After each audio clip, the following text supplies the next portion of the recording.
Well, hello there, motherfuckers. And I just got back from seeing Rogue One. This is a great movie. Let's just cut right to the chase. People, attacking me on this channel saying I'm a negative Nancy about movies, already shit talking Spider-Man Homecoming. But let's be honest, if there's one series that I'm consistently positive on is the Star Wars movies. Well, that's because they do a good job with them.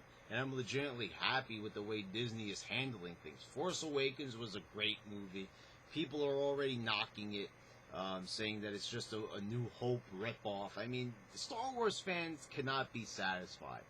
You can't listen to anybody else, really, when it comes to Star Wars. You just have to kind of, watch these films, have your imagination go full frontal and really just appreciate these movies for what they are. What other movies have such an expansive universe? And you'll hear more of this if you watch my prequels video where I talk about why I love the Star Wars prequels. But let's talk about Rogue One. So this is a story about Jyn Orso, and she's on a journey to get the plans to the Death Star, which coincidentally her father is responsible for designing the Death Star and building the Death Star. So now they're trying to get the plans for the Rebel Alliance. And so this is an interesting little bridge and a lead-in to A New Hope Episode 4. And we see that at the end of the movie. Spoilers. We see Darth Vader right before he's about to board the Rebel blockade runner ship. And it's just an awesome way. I thought that we were only going to get like a small brief appearance of Darth Vader. We get to see him talking to one of the admirals briefly in this film. The scene lasts about 2 minutes. And I thought that was all we were going to see. And I was going to be happy with that because up to that point, the movie was already promising. Half the movie is pretty dialogue heavy, which a lot of people, especially people who hated the prequel films, will probably have a problem with that, which I really don't understand because Star Wars has always been, had a fair amount of dialogue. I don't want to say dialogue heavy, but perhaps the prequels introduced more dialogue and people don't want dialogue. I don't know what they want, but you'll be very pleased to know this film has just as much action as it does the dialogue. And this Star Wars Rogue One has enough of that classic Star Wars lore. I don't know about you guys, but I just enjoy being a part of the universe. I enjoy, just the environments, the characters, and just everything that goes into these films. And that's why, I tend to enjoy these films a little bit more than the average viewer. And so I think that they did a really good job. I thought that with this movie that they were going to just kind of shoehorn it in there. It makes, this was a big concern. Was Star Wars going to get oversaturated with movies? Were we going to get overburdened with Star Wars movies? Disney now had hold of the Star Wars name, so now they were going to go to town making tons of movies, and, were they going to have the same passion? After seeing Force Awakens, a lot of people knocked it for being a New Hope remake, which was complete nonsense. Just more of the complainers that we got, more of the millennials complaining, about the prequels, just, people that just complain for the sake of complaining about shit. And we thought, I thought it was maybe a genuine concern, even though Force Awakens, I had hope for Rogue One. And I was pleasantly surprised. And I can't really say I was surprised. I knew that this film was going to be good. I knew, even though it wasn't J.J. Abrams working on this movie, I knew that it was going to be good. I knew that I was going to get some massive entertainment out of it. And I knew it was going to go down as one of those movies that was going to keep me coming back for more and more. Just like Force Awakens. Saw the movie 3 times when it came out. It was very impressive. And I knew that, even under Disney's reigns, it was still going to be Star Wars. And I knew I was going to enjoy it. I knew they were going to take good care of this universe. And it's just what they're doing. They continue doing that in Rogue One. So no, it doesn't feel oversaturated. As long as the movies are entertaining and they seem like they have a purpose, and pretty much, if they're fun, they're entertaining, and we end up liking them, there's no problem. It's just when these movies, if they become boring or they just seem like they're just making it for the sake of making it. There's no passion in it, or there doesn't even seem like there's any drive to make it good, then I could understand. But, those worries have, as small as they were, as minuscule as they were, have completely faded away, and the same should be said for any of you guys. I mean, I can't really say that this film felt like it didn't need to be there. Is it a story that really needed to be told? Where the plans? It seems kind of like a minor thing. Oh, who got the plans to the rebels in Episode 4, New Hope? Is it something that's as drastic as where did Darth Vader come from, or what are his origins, and about Anakin Skywalker and the whole prequel film trilogy? No, it doesn't. It's a small story, but it's actually a great opportunity to tell a great story, and a great story it is. And I'm happy that they took the time to tell this story. Like I said, it's not a drastic story. It's not a story that many people are demanding. Did anybody, do you remember any of your friends or any other fans really saying, oh, where did the plans come from? They should make a movie about that. No, but that's just the creativity of the crew that we have working here. Let's come up with an interesting little side story that fills in the gaps. And if they take the opportunity to do that with the other two Star Wars, a Star Wars story movies, which is kind of weird because this movie doesn't even feature Star Wars in any of the text, really.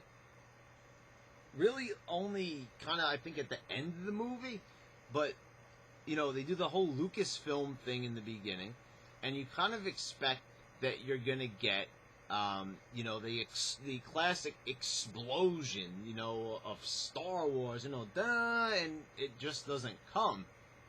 The film just kind of starts after that, and I was kind of like, what the fuck? Where's the crawl? I was like, oh, come on. And then, 10 minutes later, you see, some of the movie, and then they show just Rogue One, and no Star Wars, a Star Wars story, which I thought was a little bit odd. They did promote the movie under that name, and they just didn't have any of that text.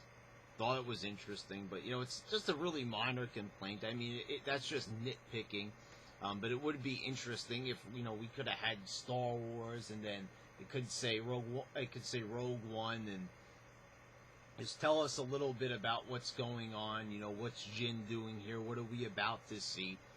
I kind of was a bit surprised by that. It's, after having 7 movies of this happening, and then all of a sudden you just don't get that. Even in the Clone Wars movie, I think they even did that. The one that was theatrically released. Correct me if I'm wrong, but I believe that they did have that in the film. So, that's just like a really classic thing that fans will probably have a problem with, such as myself, and I think that they should have put that in. But it's a really small, minor complaint when you're thinking about all 2.5 hours of this movie. That just kind of goes into the backdrop of things. So there's a lot of really great characters in this movie. They really create some interesting characters. We have a blind man who's, believes he's one with the Force. He's not really a Jedi. Cassian is a good character. They're all really good characters. And the droid is hysterical in this movie. And really at the end, so guys, if you don't want spoilers, turn this video off, or, whatever you gotta do. But at the end of this movie, when we see Vader just completely fucking tear apart the rebels, he bangs one guy into the ceiling. When he turns the lightsaber, when he first boards the ship, I mean, that's amazing. And at the end, when we get to see Carrie Fisher, which I think what that was at the end with Carrie Fisher, that was really her. They put makeup on her. I think they might have CGI'd the face a bit, but that was a nice surprise. And the theater, applauded. They really liked that. And it really was a nice little lead-in. It really was. It was a terrific lead-in when they hand her the plans to the Death Star. That's a great way, you just feel like right after that you just want to watch A New Hope. But, it's not that you dislike that movie. You're going to love this movie, and you're going to probably want to, I know I'm going to want to do that, probably watch this movie and then watch A New Hope and just appreciate that lead-in that now they've provided. So that was awesome. Like I said, this movie's got some great space battles. If you felt deprived in the prequels, or at any point really with Force Awakens of not having enough space battles, you could say that this movie more than makes up for it. There's plenty of space, plenty of battles here. There's a good 45-minute portion at the end of the movie, the grand finale, where it is just you get to see Star Destroyers, you get to see everything. I mean, this movie provides. The only thing it's really lacking is Jedi. You get to see the Sith at the end, that being Vader.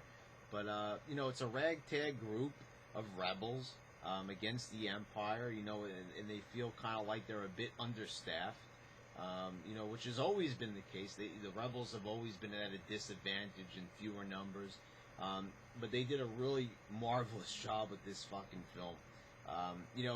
If you're going to just write this one off as just being a side story or just some other movie that they're doing, I kind of feel bad. If you're a Star Wars fan, you're going to really miss out on quite a bit. I understand why you might have your reservations about it. It does kind of seem like those things where they're just kind of capitalizing, they just had a Star Wars movie last year and they're already having another one. What is this, a Transformers movie? No, it's not quite like that. It's really something, it's a entirely different beast. It's Star Wars through and through. Even upon going out of the theater, and my friends that I saw it with, actually, I'm not sure if I'm going to get on board with this, said that they preferred this movie to Force Awakens. I don't know if I'm going to go that far. I really enjoyed Force Awakens. Is it better than that? I don't know. It's really, really fucking good, but I don't know if it's better. That's really up for debate. I don't know what you guys thought, but to say that it's better is kind of saying a lot. Maybe to some it doesn't really seem like, I don't know. I think it's just because you're fresh off seeing the movie. Some people were upset with Force Awakens. They have problems with, Kylo Ren and Han Solo dying. So I don't really know how serious we could make those claims and really mean them. But I don't know. Maybe you did enjoy it more. I don't know.